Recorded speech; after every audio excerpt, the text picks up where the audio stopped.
Hello everybody and welcome back to my channel. My name is Nick, KyogreKauai, and we are here for IBA Little Cup. This is our draft analysis, draft breakdown, whatever you want to call it. But yeah, we did our draft a couple weeks ago.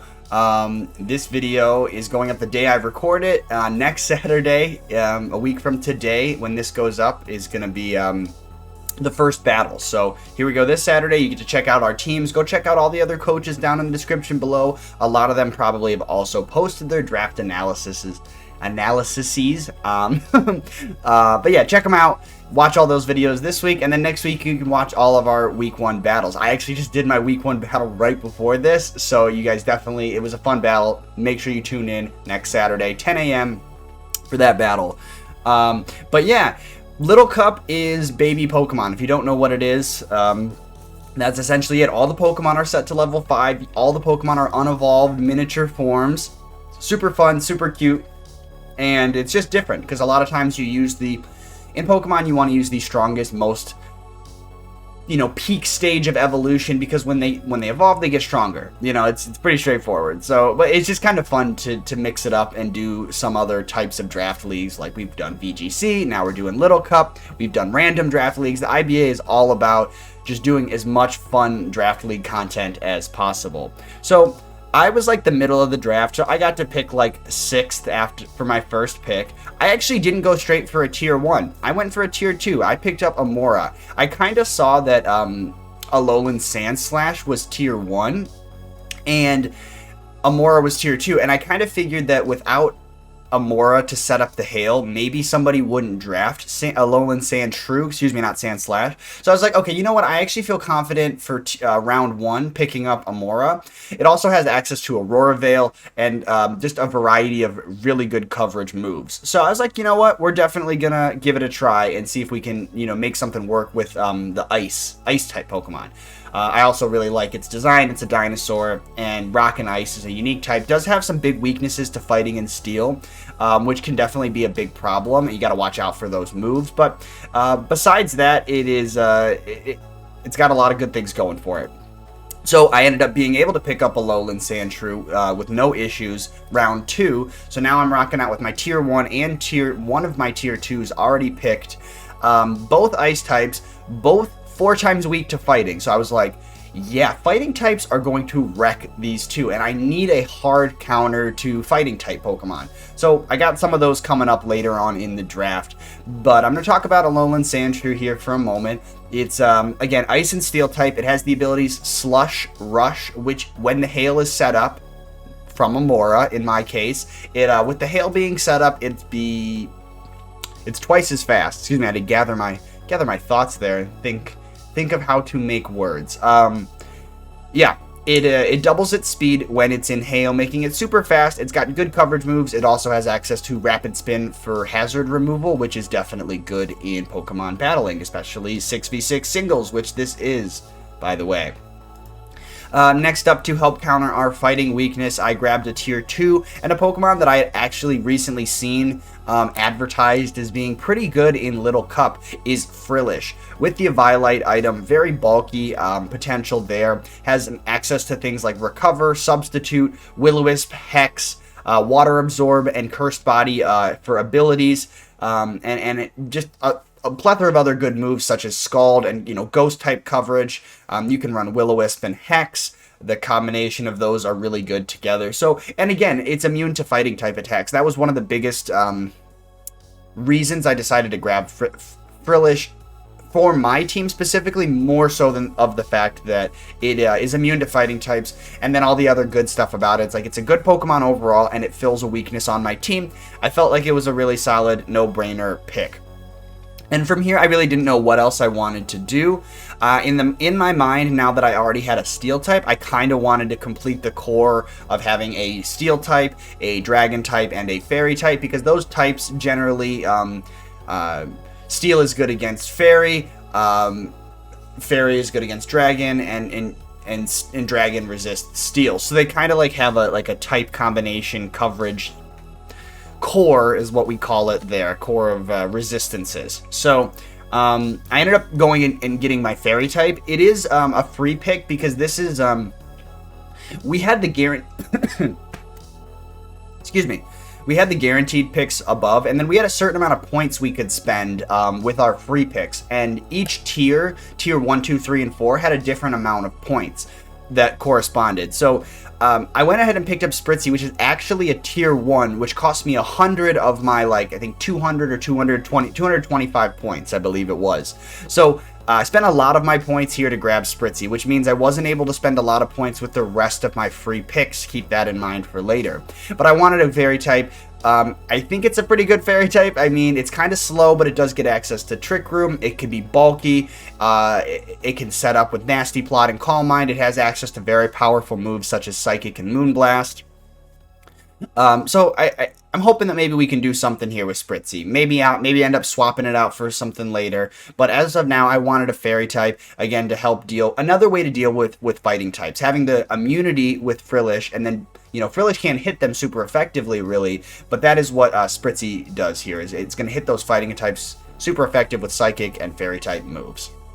So with my next pick, I actually completed the Fairy, Dragon, and Steel core by picking up a Dragon type, Jangmo-O. So it's a tier 3. Again, I didn't really have much options. I could really only pick a tier 3. I didn't have enough points in my free picks to get a tier 2, and I had some tier 3 picks obviously available that weren't going to cost me any points. So using one of my guaranteed tier 3 picks, I went ahead and grabbed Jangmo-O.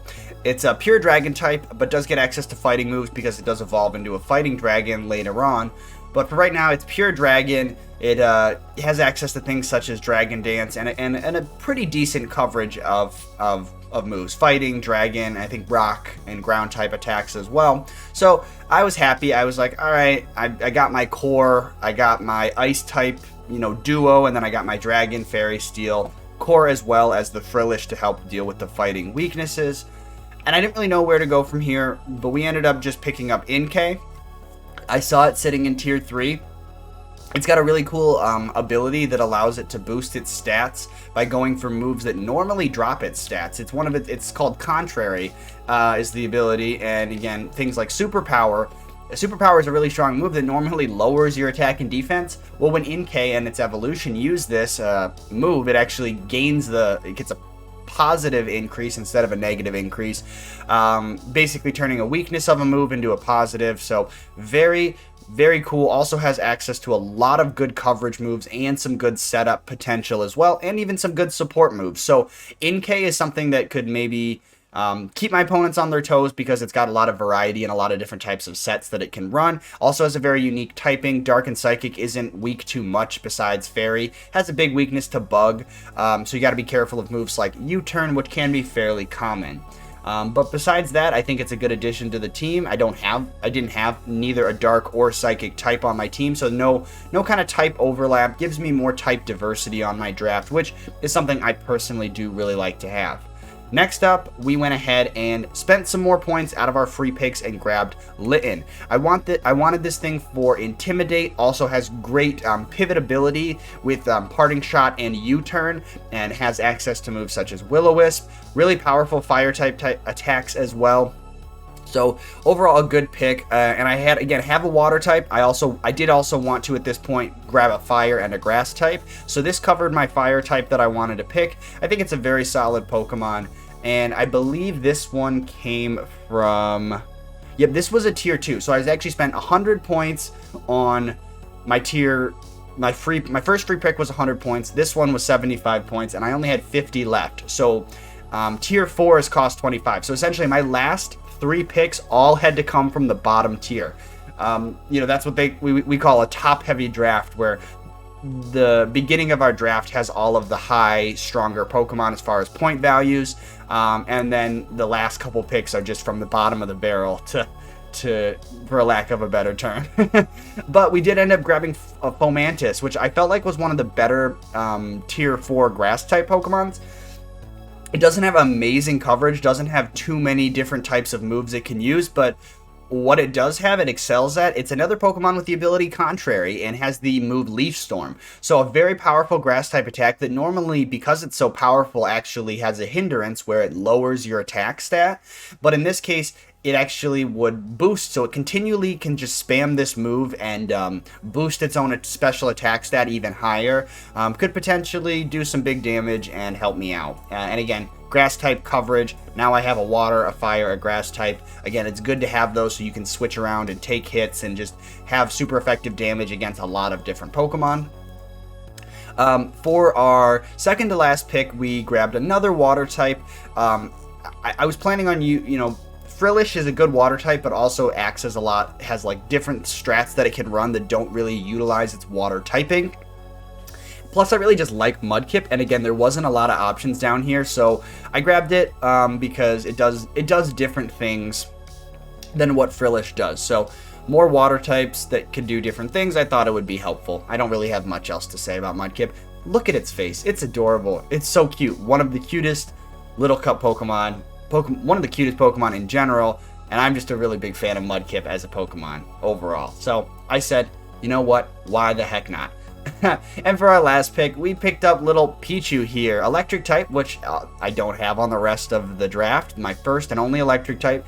More pivot ability with moves such as, like, it gets Volt Switch and also has Lightning Rod. So I can absorb electric type attacks. It gives me an electric immunity. So for my water types that might not want to take it, it's a free switch if I need it, and then I can switch myself around using Volt Switch to do a little bit of damage and get another free switch.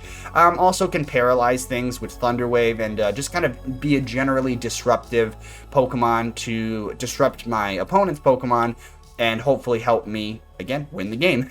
That's the point of all of this. So there's the draft. We got Alolan Sandshrew, Amora, Frillish, Jangmo-O, NK, Fomantis, Spritzy, Litten, Mudkip, and Pichu. And you know what? I think overall I like it.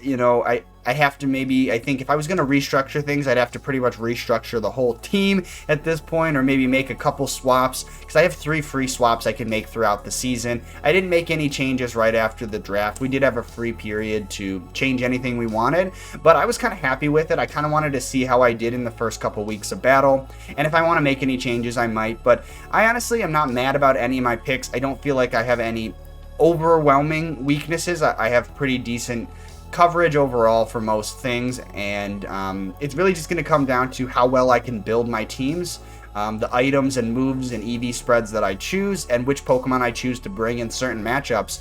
Is really going to determine how things go, because I think overall my draft is fairly solid. But I want to hear your guys' thoughts. Please comment down below and let me know all your thoughts about my Pokemon and what I picked, and if you see anything that I haven't mentioned or you think is a weakness or something I should take advantage of with these Pokemon, please do not stay quiet. Let me know down in the comments below. Leave a like on this video if you enjoyed this draft breakdown. And yeah, I'll see you guys next Saturday, 10 a.m. for my week 1 battle. Peace out.